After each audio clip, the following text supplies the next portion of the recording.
40년이라는 기는 세월은 결코 짧은 시간이 아닙니다. 서울의 한 명문 사립다 고등학교에서 국어 교사로 재직했던 박 선생은 모든 동료와 제자여 존경을 받으며 명예롭게 은퇴했습니다. 그는 평생 구김없는 와이셔츠와 정갈한 넥타이를 메고 학생들에게 정직한 삶과 고결한 정신을 가르쳐온 선비 같은 사람이었지요. 은퇴하던 날 그는 수백 명의 제자가 보낸 감사 편지 300여 통을 품에 안고 정든 교정을 떠났습니다. 하지만 화려한 꽃다발이 시들기도 전에 그에게 찾아온 것은 지독한 공허함이었습니다. 아내와 사별하고 홀로 지내던 넓은 아파트에는 적막함만이 가득했고 60 중반이 나이에 접어든 그는 이제 자신이 세상에 쓸모없는 소모품이 된 것 같은 기분에 휩싸였습니다. 그러던 어느 날 박 선생은 우연히 구청에서 모집하는 거리 환경정비원 공고를 보게 되었습니다. 주변 지인들은 미쳤느냐며 평생 펜대만 굴린 양반이 그 힘든 일을 어떻게 하느냐고 극구 말렸습니다. 하지만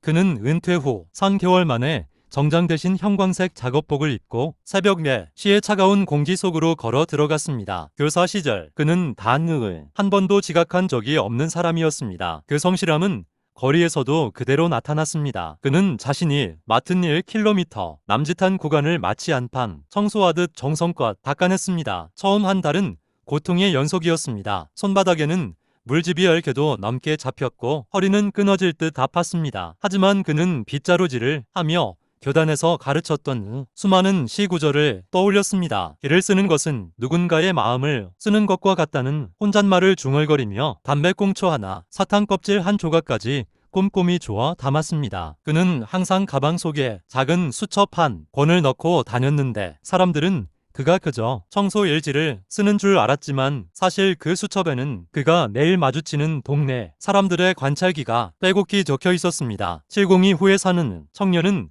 오늘 면접이 있는지 정장을 입었기에 그가 지나는 길에 흙을 더 열심히 쓸어주었다는 이야기나 매일 아침 초콜릿 우유를 마시고 빈 곽을 손에 꼭 쥐어주는 305호 아이의 따뜻한 손에 대한 기록들이었지요. 그러던 어느 날 예기치 못한 사건이 발생했습니다. 그가 가장 아끼던 제자 중 한 명이 우연히 길을 지나가다 청소복을 입은 박 선생을 발견한 것입니다. 제자는 당황하며 인사를 건넸지만 그 눈빛에는 안타까움과 묘한 무시가 섞여 있었습니다. 선생님이 어쩌다 이런 일을 하시느냐며 생활이 힘드신 거냐고 묻는 제자의 말에 박 선생은 그날 밤 식탁 앞에 앉아 한참을 생각에 잠겼습니다. 평생 직업에는 귀천이 없다고 가르쳐왔지만 정작 제자예요. 그 시선 앞에서 자신도 모르게 고개를 숙였던 모습이 부끄러웠던 것입니다. 그는 수첩을 폰에 1시간 동안 아무 글도 적지 못했습니다. 하지만 다음 날 새벽 4시 그는 다시 작업복을 입었습니다. 이 일이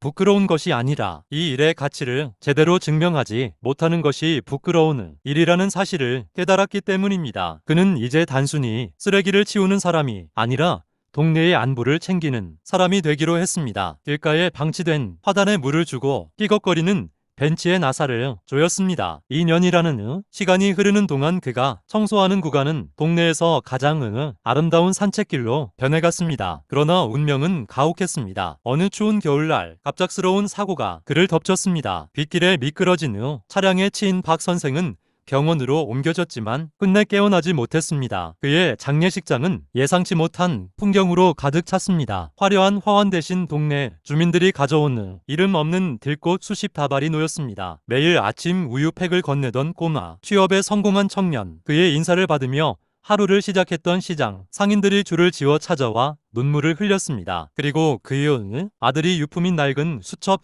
7권을 세상에 공개했습니다. 수첩에는 그가 5년 동안 거리를 청소하며 모은 동전들과 폐지를 팔아번 돈 그리고 월급의 일부를 떼어 적립한 3천만 원이라는 거금이 행방이 적혀 있었습니다. 그 돈은 그가 청소하던 구역에 사는 형편이 어려운 대학생 3명의 장학금으로 이미 전액 기탁되어 있었습니다. 수첩의 마지막 장에는 이런 글귀가 적혀 있었습니다. 교단에서의 30년은 머리로 가르친 시간이었지만 거리에서의 5년은 온몸으로 배운 시간이었다고. 내가 쓴 길 위로 누군가 기분 좋게 걸어가는 모습을 볼 때 나는 비로소 완벽한 교사가 되었다고 말입니다. 인생은 무엇을 남기느냐가 아니라 무엇을 깨끗하게 비우고 가느냐의 문제라는 그의 마지막 수업은 많은 이들의 가슴 속에 영원히 지워지지 않을 이정표가 되었습니다.